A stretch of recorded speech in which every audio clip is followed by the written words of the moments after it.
Okay, so welcome to the ERA EDTA's CKJ Journal Club. Each seminar takes place on the last Thursday of the month at 5 o'clock Central European time or 4 o'clock Oxford UK time. Each seminar picks a topic from recent CKJ original research or key review article, and the author or authors will introduce their work. We'll have at least one expert from our panel, and it will be moderated by CKJ Editor-in-Chief, Professor Alberto Ortiz, or myself, Will Herrington. I'm an Oxford-based nephrologist and epidemiologist, and the discussion lasts an hour. It's fairly informal, but we encourage live and hopefully lively questions from you, the listeners, in the Q&A box in Zoom.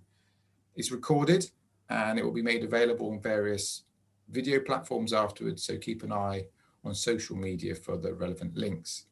And this week is actually our 7th CKJE seminar, and we're venturing into a world we haven't discussed before. It's the world of complement disorders, and some of the experiential learning we've had from our community's use of Eculizumab in patients with TMA, with new analyses from the Global Atypical Haemolytic Uremic Syndrome Registry, the Atypical HUS Global Registry. And the first author is the author of a CKJ original research paper, Dr. Gema Ariceta, who is the unit head of the Department of Pediatric Nephrology at the University Hospital of Aldebaran, and part of the Autonomous University of Barcelona in Spain. So welcome. Thank you very much, and good afternoon to everyone, and thank you for the invitation. So Gemma, we're going to introduce the expert panelists as well now. So we've got joined with you is Professor David Kavanagh, who, like me, is from the UK. Unlike me, he knows everything about complement therapies. He's a professor of complement therapy at the National Renal Complement Therapeutics Centre at the Atypical HUS service, and runs the Atypical HUS service based up in the north of the UK in Newcastle upon Tyne. I really value you joining the meeting today, Professor Kavanagh and Gemma, so thank you very much. Thank you, pleasure to be here. So Gemma, we'll start with you, and I just wanted to ask you briefly, what made you get interested in atypical HUS? Well, I'm very interested in rare kidney disorders, but in fact, the interest became because I had a patient who had an MCP mutation, and that was so I had the opportunity to join to the European working group at the ESPN, and there was a group interested in atypical haemolytic uremic syndrome in children. So it was a fascinating time, and that from there I got involved more and more with the disease. So very good experience. Great. Well, thank you for submitting your paper to CKJ. Could I ask you now to share your slides and give us your talk? Yes, of course.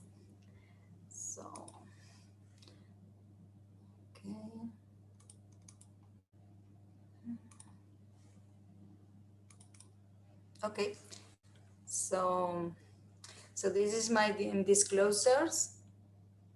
So before starting presenting my paper, I would like to provide some background about the disease. So TMA is a clinical syndrome recognized by the simultaneous occurrence of non-immune microangiopathic hemolytic anemia, acute renal injury, and what is the name is when it's only the kidney the primary disease is known as hemolytic uremic syndrome. Sometimes it's not an acute, but maybe appear as a CKD or proteinuria, hypertension. And what is important, in a significant number of patients, extrarenal disease with the central nervous system and cardiovascular organs involvement. Sometimes the clinical manifestation is not so complete, and we can find at the kidney biopsy. And the pathogenic lesion is that this is a systemic disease characterized by an endothelial lesion. This is the primary mechanisms for pathogenic mechanisms. And from the injury, there is a swelling and detachment, and there are the platelets form the microthrombi, and then there is a partial basal occlusion and the haemolytic anemia. And that happens not only in the kidney vessels, but can happen everywhere. So what is important is that in TMA, there are secondary TMAs.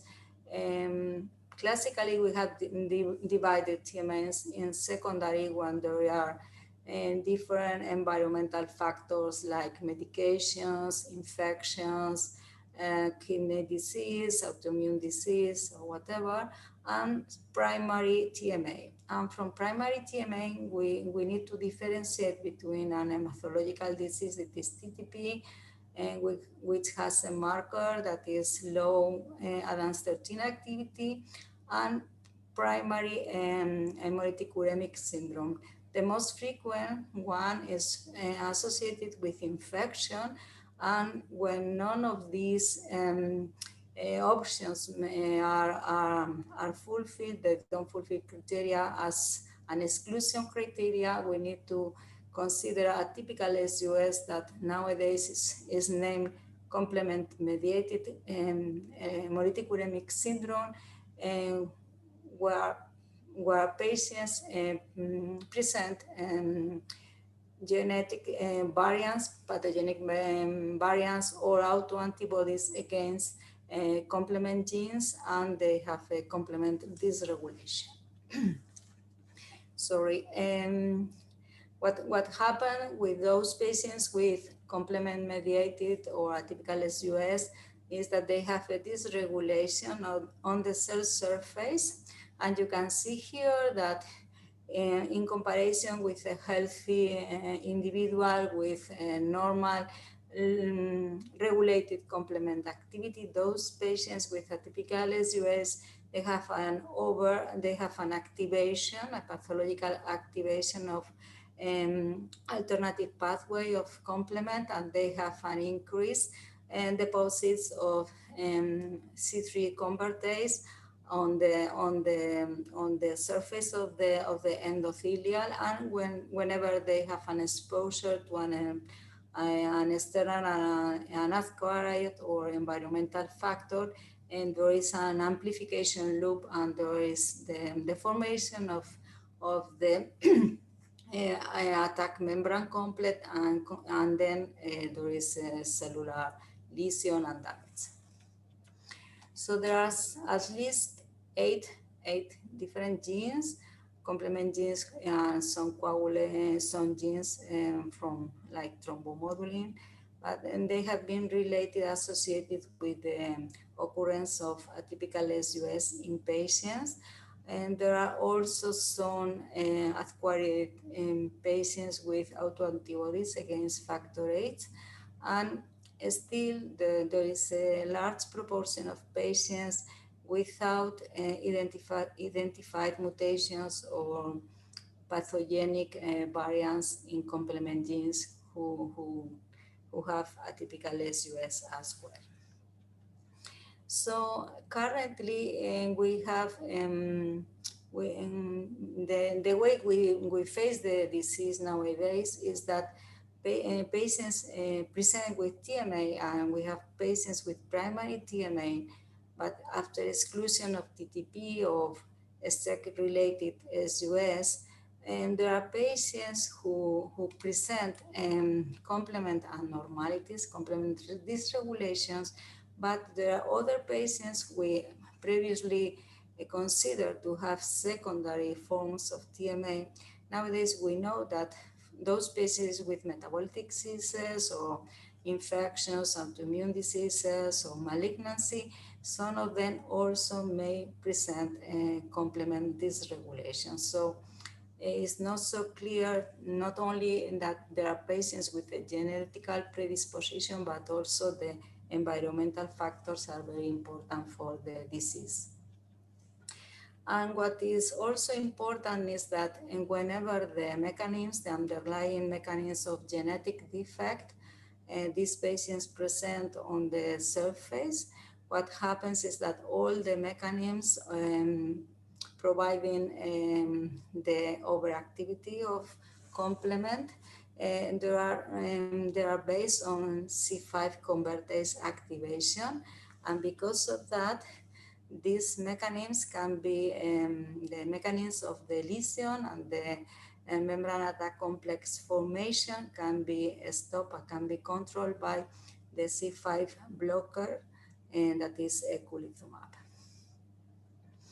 And what has happened with the Eculizumab is that patients with atypical HUS or complement-mediated HUS had that previously was a disease with a very poor prognosis, many patients with a high mortality, and many patients developing CKD and states very, very fast, and with very frequent relapses, with a poor prognosis in general now, not only after Eculizumab treatment, not only on the trials, but also in real life. And this is a review paper, and the outcome of patients has increased and has improved dramatically. So now the question after that is if every patient should be on Eculizumab, how long should be Eculizumab be provided, and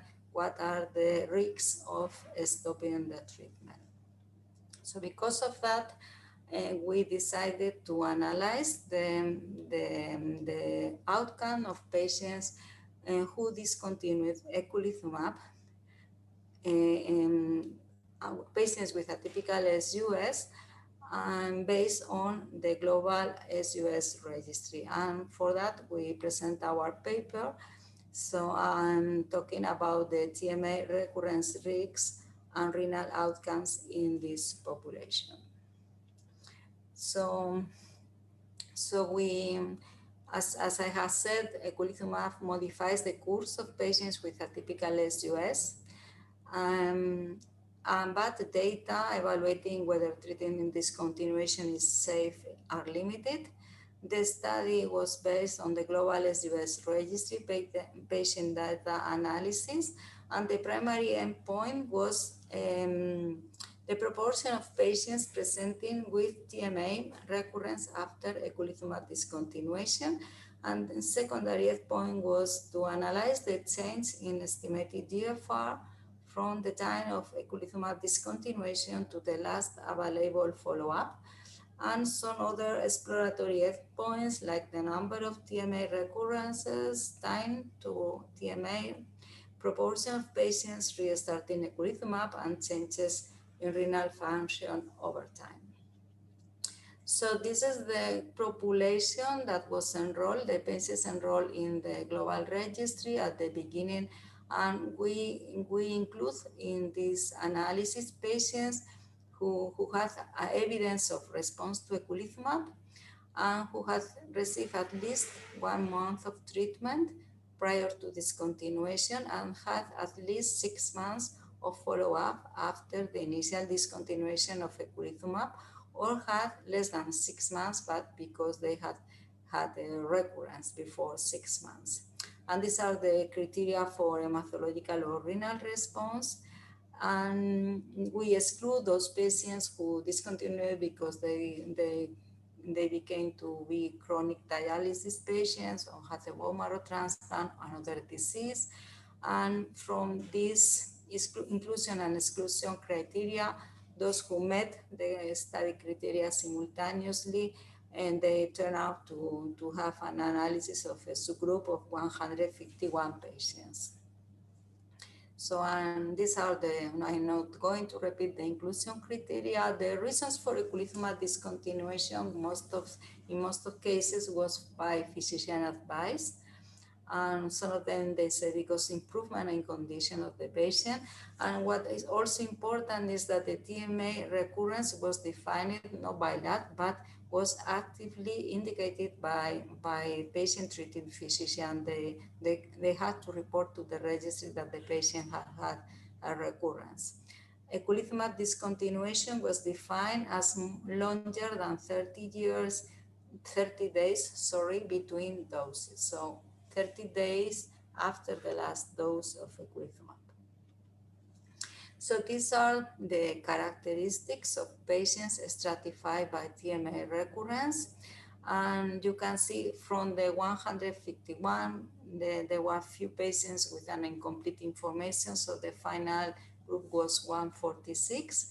And we can see that I'm not going to talk about the genetics, but the age of patients, the age of disease onset, proportion of females, family in the kidney transplant condition, or was similar between the cases, as well as the estimated GFR prior to discontinuation. And we can see also that in the age and the population, there were all children and also adults, and there were some differences between the clinical manifestations of the disease onset in the distribution of those with extrarenal disease. I will discuss in further detail later on. So from the primary endpoint, we have that the mean duration of eculizumab therapy in this group was almost a year, and patients were followed for a median of 2.3 years. From those patients, 33, that is almost 22% patients experience a TMA recurrence at a median of 5.3 months after discontinuing eculizumab. There were more adults than children, but the percentage were similar, and what was children had the recurrence earlier than adults. And also the median number of TMA recurrences was 2 per patient. When we analyze the risk factors for TMA recurrence, the univariate analysis, the major factors were the severity of the disease at the onset. So patients who had extrarenal manifestations prior to eculizumab were at a higher risk. Also presence of any pathogenic variant at the genetic diagnosis, also family history. However, when we perform the multivariate analysis, only the presence of pathogenic variants in complement genes or family history became significant for higher risks for recurrence.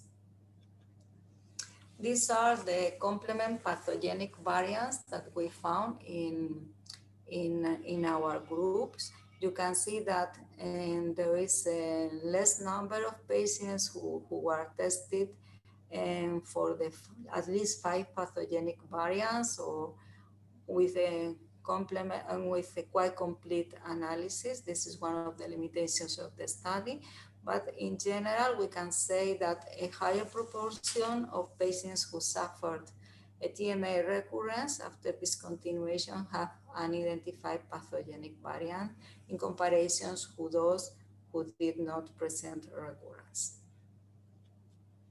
And this is only, this is at the paper, is a descriptive analysis. You can see that when we break down by each gene, the numbers are small, but as is well known, pathogenic variants in both complement factor VIII and MCP were the most frequent and occur in a higher proportion of patients who suffer TMA recurrence in comparison to those who didn't have a recurrence. Another very important endpoint of the study was to study the long-term renal outcome. And so we can see at the time of discontinuation, the median EGFR was 57.8. And you can see that it was variable, but it remained quite stable over 3 years. However, 12 patients, that was 8%, progressed to renal failure in a median of 5.4 months after eculizumab discontinuation. And you can see that 5 had a prior kidney transplant, and 11 out of the 12 were already in kidney failure prior to eculizumab treatment. So 2 of them progressed to renal failure after multiple discontinuations and restart. And we know that 7 of them eventually received a transplant. So on top of those who went to renal failure, a subgroup of 64 patients, that is almost 44% of the total, suffer a decrease in serum creatinine higher than 25%. And most of those patients, despite decreasing creatinine, they did not suffer a TMA recurrence. And we can say that in those who did not suffer a TMA recurrence, estimated GFR at the last follow-up remained stable. And this is a good outcome of the registry. However, when there were some patients who in this subgroup of patients, because this is an aggregate result, there were some patients who did suffer a recurrence.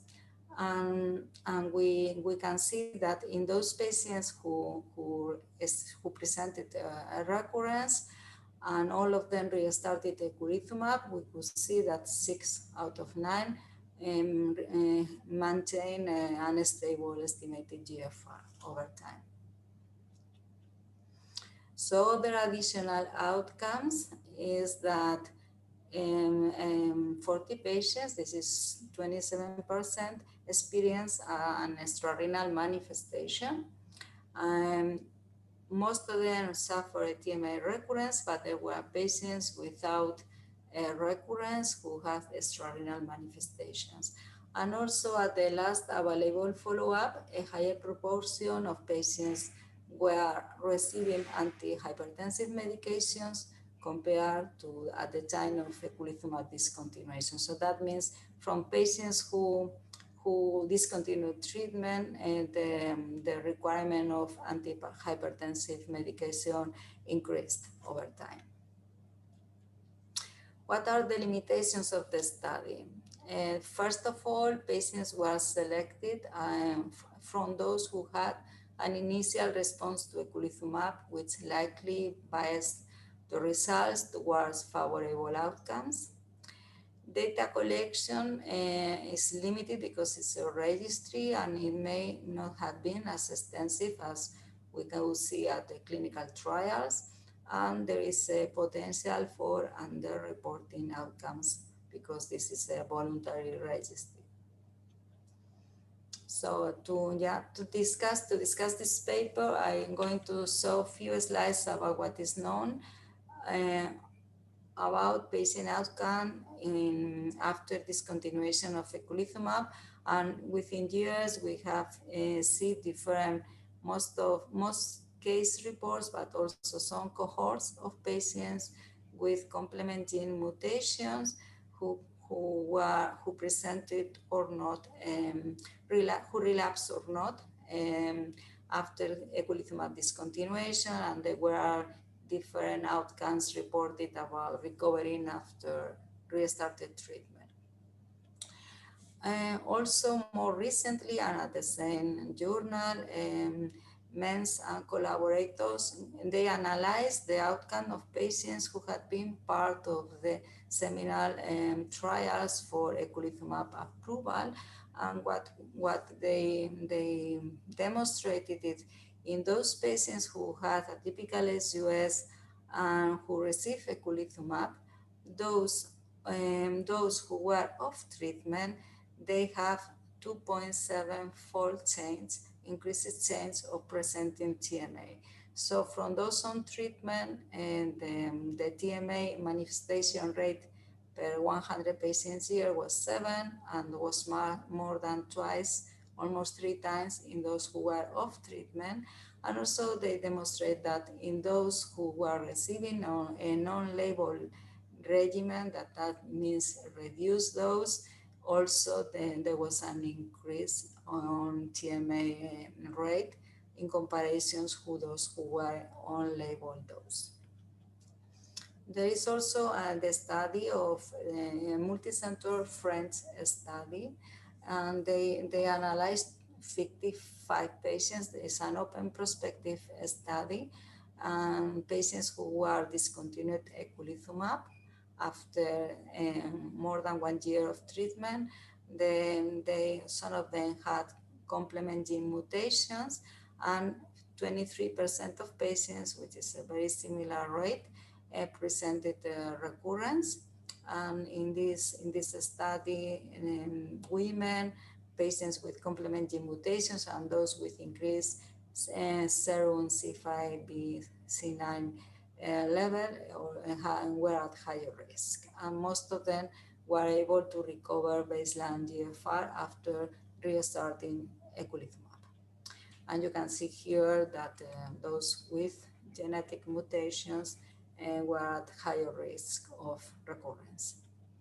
So finally, from our paper, the group of the registry, we state that we recommend that any consideration of Eculizumab discontinuation should be discussed in depth with the patient alongside the throughout risk assessment, and that we strongly advise that patients with poor renal function and family history of atypical HUS, pathogenic variants, previous extrarenal manifestations of pre-transplantation should not discontinue treatment. And it is also important to consider whether the patient had an initial response to Eculizumab, as these patients were at a lower risk of estimated GFR loss after relapse in this analysis. And finally, in patients discontinuing Eculizumab, we would suggest patient education about early TMA symptoms and regular urine dipstick to monitor proteinuria, and if possible, regular blood tests to monitor disease activity. And in case of a TMA recurrence suspected, Eculizumab should be rapidly reinitiated. And this is my last slide. Thank you very much for your attention.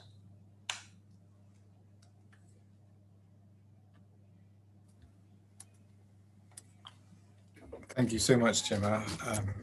That was really great to be reminded of the about atypical HUS and its pathogenesis, but also seeing large-ish numbers of people in a registry of such a rare disease. It's so much nicer to see this data collated than reading a case reports. So I congratulate you on the submission and all the analyses. Thank you. Before I turn to David, I had a specific question for him. One of the questions that came to me immediately was, I don't know enough about the Atypical HUS Global Registry. I don't know how it's funded, how you said it was a voluntary. Could you tell us about the country footprint, how the registry works, how people are registered and how people are followed a little bit, and maybe a little bit about the data?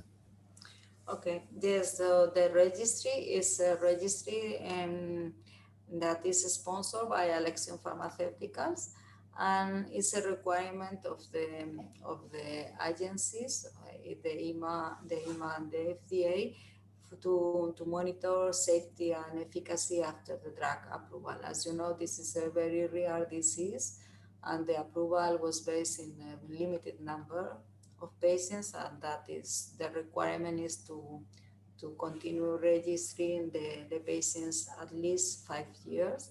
But now we are continuing with the data set.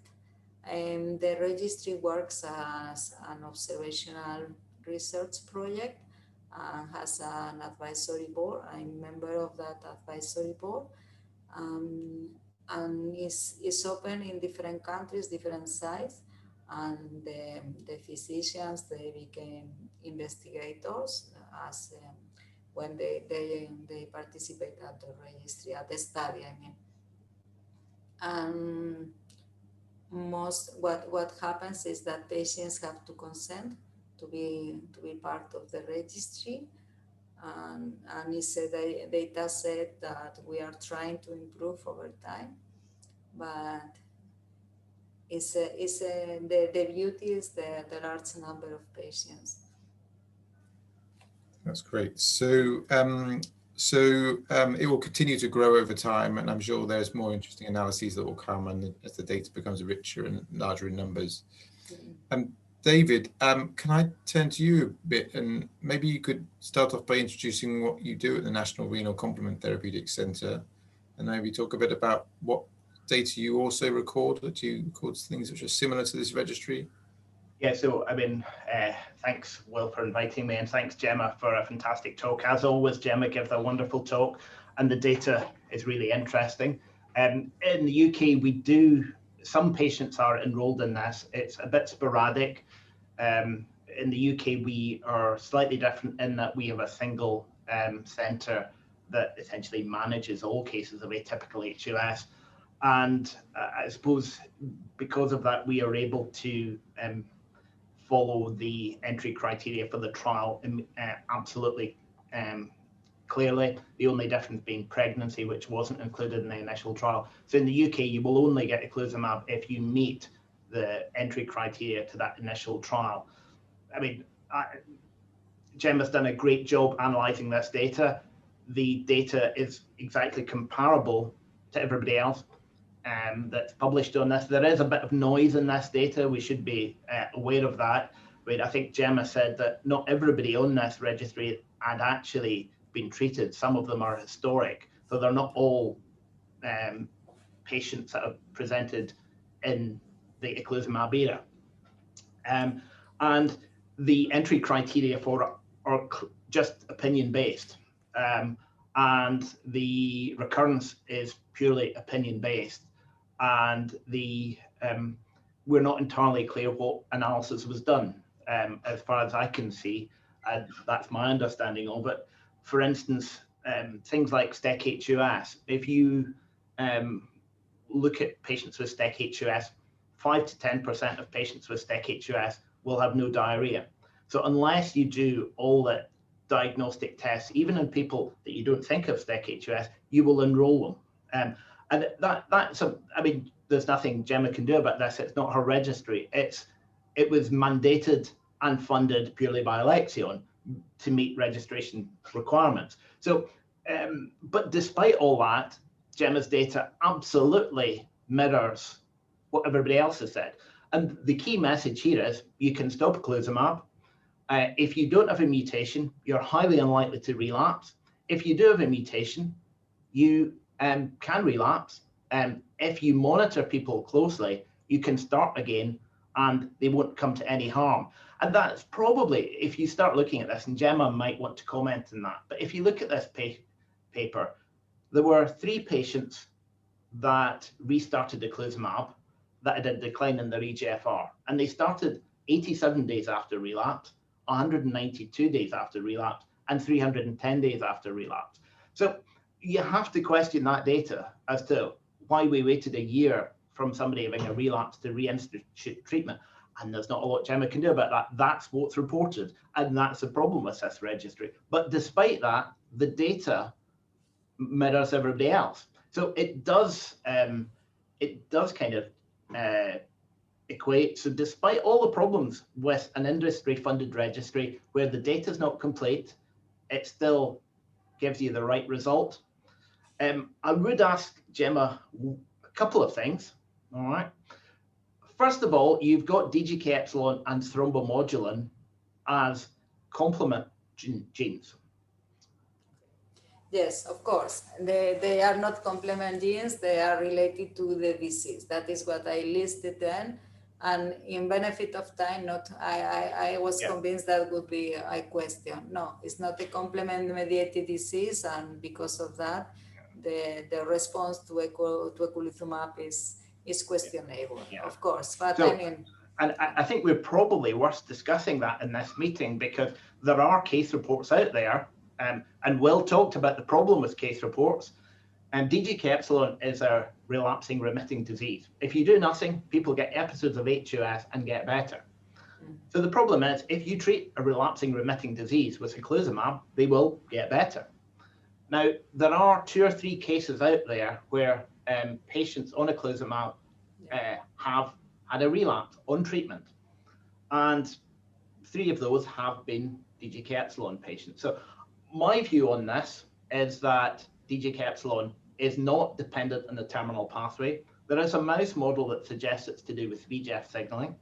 That is an opinion. It's based in 3 patients that really did not respond to Eculizumab. So when we get somebody with DGK epsilon, we stop pretty much immediately. Gema, what would you do? Yes, I think you are right. And what happens is that you made the diagnosis clinically. This is a clinical diagnosis, and then afterwards, and after starting treatment, you need to have the genetic analysis, and that is what is most important, to assess the risk of the patient based on the genetic analysis result.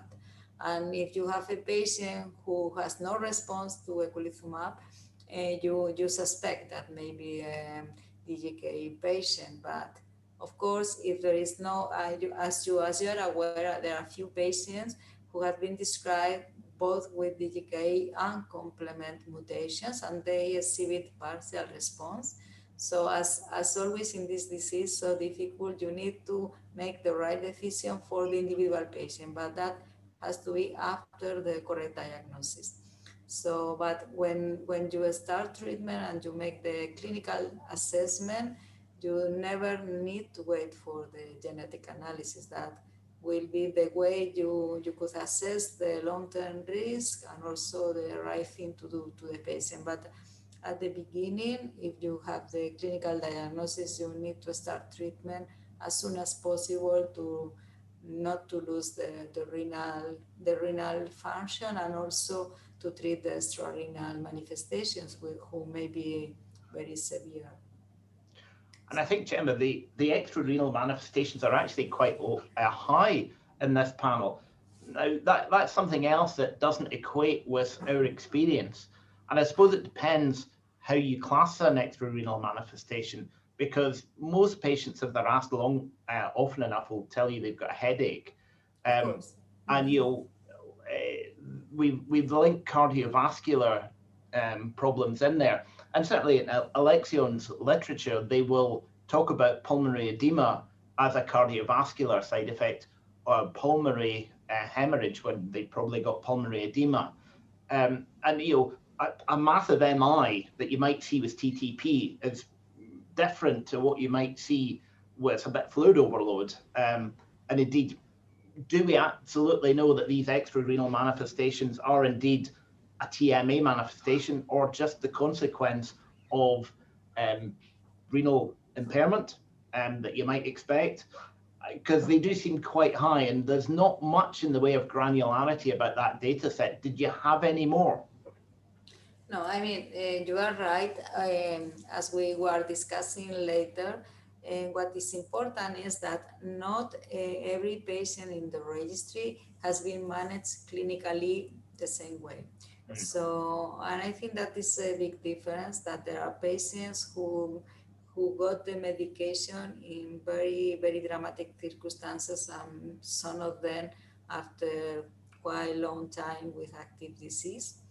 And what I'm telling you is that now the registry is facing a second step in its development, and now we have reduced the data set of patients, just trying to provide clean data and for patients who are at the registry, because one of the problems that these registries have is that not every investigator collaborates, or some of the patients are lost on the follow-up, and so it becomes very difficult to have an analysis. So that is why we are having a big effort in obtaining better quality data to answer the questions properly. And I agree some of the symptoms that are included at the registry, they are not specific. They are symptoms of patients with severe acute renal failure and in severe conditions. But the message is that the more severe the patient, the disease started, maybe identify a patient with a higher risk. And at least in this analysis, those who had a more severe presentation had a larger risk, higher risk for relapse, for recurrence. But we simply cannot guarantee that patients were managed the same way because it's a registry. So, Gema, as always, I agree with absolutely everything you say, maybe with one exception. So when you said you couldn't stop patients with pathogenic mutations or a family history, is that what you believe? Well, I think, I mean, this is what the registry, as a co-author, I tell you, and I think this is what happens with Eculizumab discontinuation. I think this is my personal opinion. So personal opinion is that you need to see what the scenario is for the patient and what are the ways that you have to control and monitor that patient in a proper way. And it is very, very variable within countries, within centers. And when you go to the what has been published, most of the cases have been published by experts who have a lot of experience with the disease and who have all their patients with a complete study and analysis, or risk analysis, at least from what we know from the disease by now. And probably the way you have to know the disease and to monitor that patient is different from others. So I think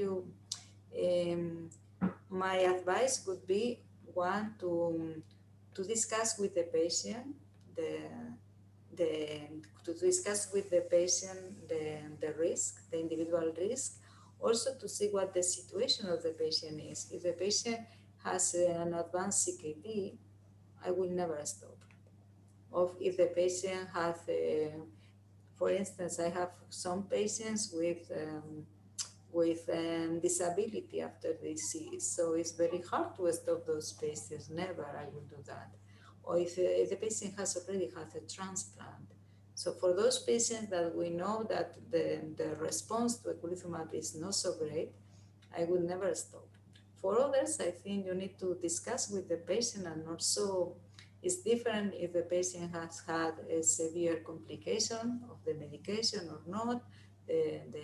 Also, so I'm not saying, I think this has to be individual based, and of course the message is that if you decide to stop in agreement with the patient, because I think that is important, at least the control, the monitor has to be very close, and also the early months after discontinuation, probably, I think at least is what we know. I don't know on the overtime, but at least in children, and to relapse quite early. So be aware of that, or whenever you have the trigger present as well. But I think this decision has to be individualized, and never before having a complete genetic assessment of the patient, because that doesn't happen many times. I mean, you see a lot of many patients are discontinued without genetic analysis, and I think that is a real mistake. We sounds like we do agree, Gema. Yeah, we're quite lucky in the UK, aren't we, David, that we have all the ability to be able to have the full genetic assessment of anyone, and having a single. Yeah, Will's gone there, so I might take over that. So, I mean, in Spain, you're very lucky because you have Santiago that actually functionally analyzes them. Yes. Certainly in the UK and France, we've got the same option. Italy has that, but not every country has the ability to do full genetic screening. And full genetic screening, it doesn't just involve the actual technical screening, because actually it's the interpretation of the variant that is really challenging. Because I mean, that's what I do on a daily basis. I get these back and we've got to make decisions, and it's not always clear. And you know, again, in the manuscript, I think Veronique has reviewed these as far as we can. We don't know what they are, but I mean, you would think that the genetic data on this is pretty good, because the people that relapse largely have mutations or family histories, and that means they've got a genetic cause. So I think, yes, I completely agree. I wouldn't stop patients if they're towards an EGFR, usually under about 30 is our cutoff for our trial. We also have difficulty in stopping patients with C-terminal factor H mutations, C3 mutations, and a transplant, because, you know, frequently these are patients that have been on dialysis for many years. These are crucial transplants that they only got after Eculizumab. We wouldn't stop them. And we would stop people with pathogenic variants, provided the patient's consented. And currently that's done under a clinical trial. If you don't have a mutation, in the UK, we've only found one patient that has relapsed where we haven't been able to find a mutation. Now, that could be the technical difficulties of that, because the RCA cluster is a difficult region to sequence. But you know, in our experience, people don't relapse if they don't have a mutation, and not everybody relapses if they do have a mutation. So I think this paper absolutely mimics the experience of us, the Dutch, French. So this data, for all its difficulties, comes up with the right answer. Yes, I forgot to tell that Veronique Fremushi-Bayabasti review all the genetic analysis of all the patients who were enrolled in the study. Yeah. I think we've lost Will. I don't know who takes on the view of reading out the questions, because I could speak to you about this for hours, Gemma, but I probably should move on to these questions. And so Alberto, will I do this, or do you want to do this? No, it's okay that you do it. And before starting, I would like to ask Gema, could you elaborate a little bit on the monitoring? So what would you suggest for monitoring? Dipstick for proteinuria, for example, how often, etc.? Well, I think these tips is not only for proteinuria, but for hematuria, and that can work if the patient has no hematuria. At least when I have stopped patients, what I do is regular labs, blood pressure control. I mean regular labs in the first months, maybe once a month. And also, at least in children, whenever, if they have a fever, they have an infection, always carefully look at not only the urine, but also blood pressure. And I think that sometimes the parents are very, very careful, and they diagnose the relapse because they see the dark urine in the kids. But at least for me, I don't feel confident only checking the urine. I think you need to see regularly those patients, or if you cannot see them because they live far away, at least at the primary care, blood pressure. They are trained to record blood pressure at home, but I think also to do at the beginning to do some labs is also what we do. We check complement for those. I mean, most I have stopped are those with factor H antibodies, and I always check the level of antibodies because that is related to the risk of recurrence. So, that is what we do. But I think it's very important the patients to get educated, and so they know the clinical manifestations of the disease. Okay. Yeah, I would concur. I would very much say urine dipstick is certainly not sensitive enough early on. No, I think So so. Yeah, it's not good enough. You do need bloods because you will miss people certainly early in the disease if you don't do bloods. yes. However, blood you have to make, like Gema said, I don't know, once a month, etc. Dipstick you can do every day. So if this current dipstick is not good enough, what should we develop so as patients cannot invasively monitor whether they have a recurrence at home? Well, I mean, there is really no other option than urine dipstick at home. They need bloods. And, you know, certainly early in the cessation process, we will do it weekly. And, you know, because, you know, you can't tell. And if you wait, I mean, we know patients have come to harm because Eculizumab has been stopped and they've gone to end stage. So, you know, we can't just leave them a month because in a month they'll be end stage. Okay, so that will be like weekly blood analysis. To start, I mean, certainly to start with, Gema. I mean, we will push it out later because the longer you go, the less likely you are to relapse, certainly in our experience. But early on, you know, after that kind of 4 weeks afterwards, you're going to be unblocked and you're going to need to make sure that you monitor them. So as we would bring them back in 2 weeks afterwards and start monitoring them from there because dipstick is not good enough, certainly early. Okay, well, thank you. David, please do read the questions now. Okay, sorry. I might start back to front. And Gema, are there triggers, second hit precipitating relapses after discontinuation of Eculizumab? So I think what's being asked there is, when you stop Eculizumab, if you get some sort of viral infection, will that trigger the HUS? It may trigger the infection and also medications, delivery, pregnancy, things like.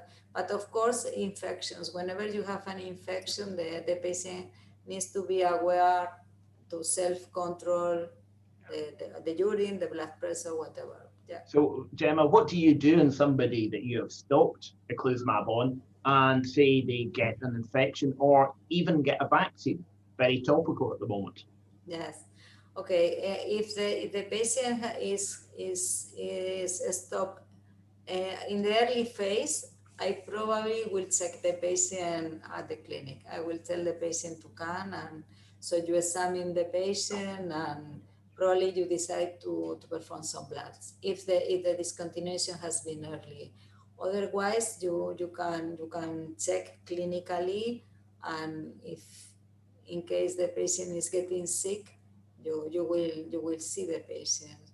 But I think if it has been early, if you have a child, I mean, I'm a pediatrician, so we have some patients that if they are doing well, but at the time that they get sick, we have one patient who has an external otitis because for the swimming pool, and we could see the C3 low immediately at the serum. So it's a very tricky disease.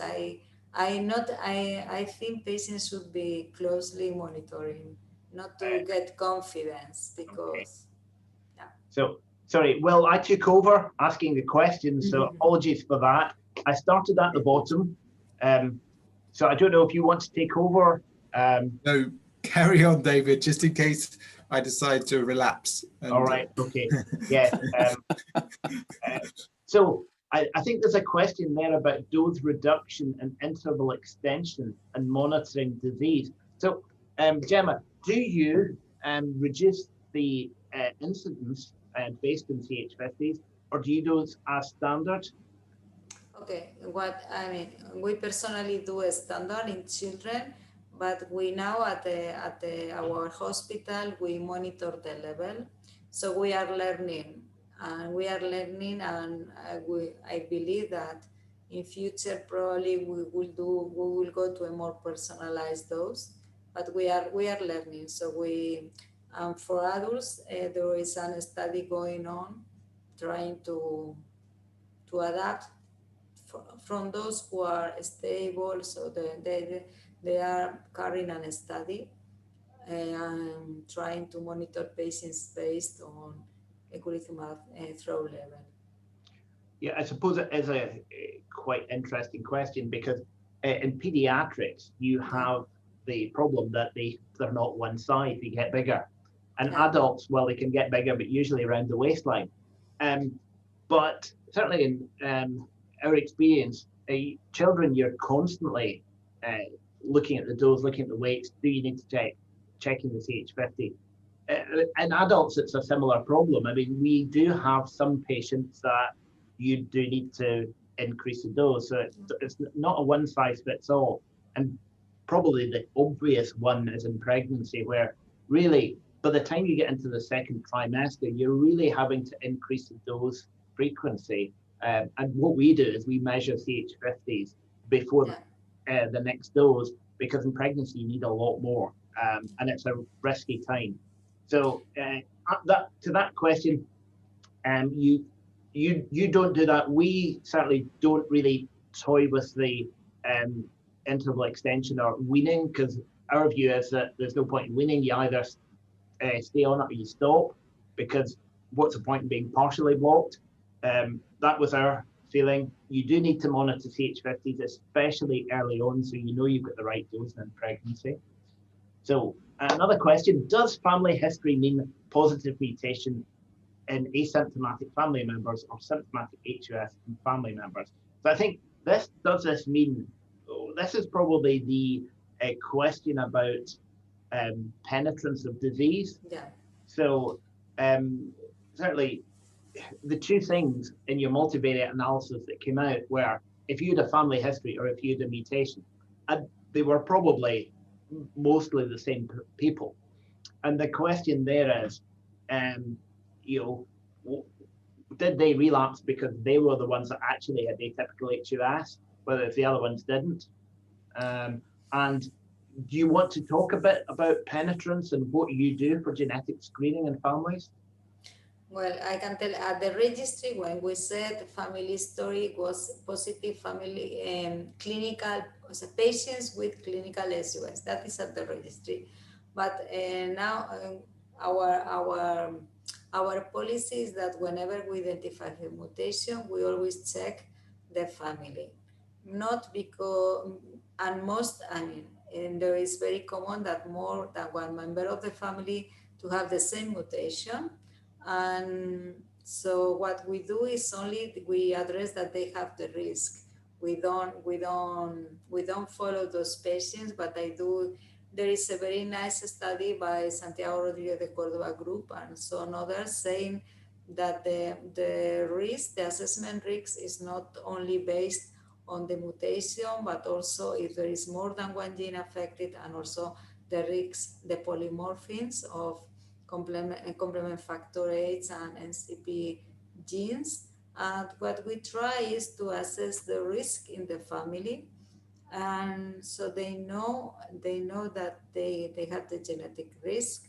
And I perform a report to that patient that in case that patient develop a disease that can look like SUS, to know that it has the genetic risk. But the experience is that most of them, they don't have the disease and they will not have the disease. But yeah, at least we try to assess the risk, because I think that's correct to do. I mean, I think what this paper shows is that the people that took longest to restart Eculizumab did worse. So really, it beholds us to go out and screen family members so that they're aware, because most general practitioners, primary care physicians will not know what this is.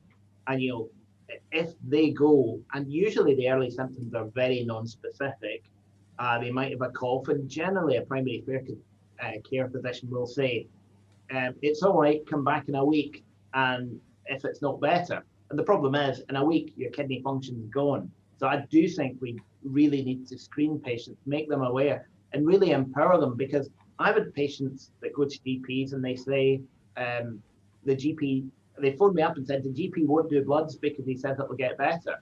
And we have to make sure that these patients do get the bloods, because we can't tell over the phone. I mean, Gemma, you've seen hundreds of these patients, and you can't tell over the phone whether they've got HUS. So it really is about making sure that patients are aware that they might have this risk, and if they're unwell, to get the blood test and to seek assistance, because for our patients, it's so specialized. We need to be able to empower them to make that kind of connection to say, no, we need these blood tests, because only that way will we prevent them losing kidney function. Alberto and David and Jim, I'm sorry you lost me halfway through. We've come up to the hour. So I don't know if there's a burning final question anyone wants to ask, or if you felt we've dealt with everything in the Q&A box. Well, there's one is, what's our next renal manifestation? And I'll give that particular hand grenade to Gemma. Okay, last question. What's an extrarenal? I think this is a short answer by the time. Sorry, can you? I was looking at the questions, and the question was, what is extrarenal manifestation?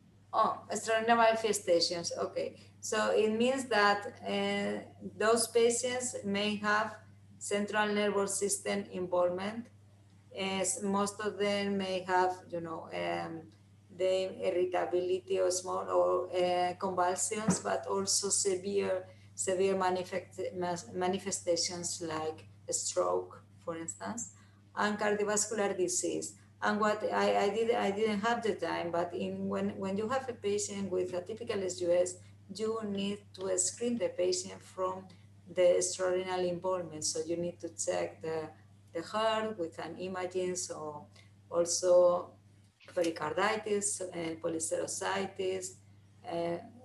You may have that involvement, and sometimes they help you to make the diagnosis because you see a systemic patient. Okay, well, thank you, Gemma. So, thank you, David. So thank you, Gema Ariceta and David Kavanagh, for all your expertise today. For listeners, please go to the CKJ website if you want to read the article in full text, or CKJ is open access. Please do also look for other relevant articles. I saw one which is a nice review published quite recently, 2019, from Bruce Berger from Cleveland, Ohio, which discusses atypical HUS. So if you want to look at the basics and start from that, then there's a very nice review. We've covered, I think, from basics to most advanced state-of-the-art discussion back to basics today in our discussions online. If the Zoom survey comes up, it will do at the end of the meeting. Please do answer it. It won't take long. We appreciate your feedback, and it helps us keeping this e-seminar running. And please do consider joining us again. Our next meeting is on the 24th of June. So that's not the last Thursday, but that's the preceding Thursday towards the end of June. And it is moving from Barcelona to Madrid, because it will be discussing a hemodialysis cohort from 10 centers there. We've been measuring COVID-19 antibodies following natural immunity. It promises to be important and interesting, but also, of course, highly topical. And we'll have expert insight from Professor Ron Gansfort. So I look forward to seeing you all then. Thanks again to Gemma and David. okay, thank you.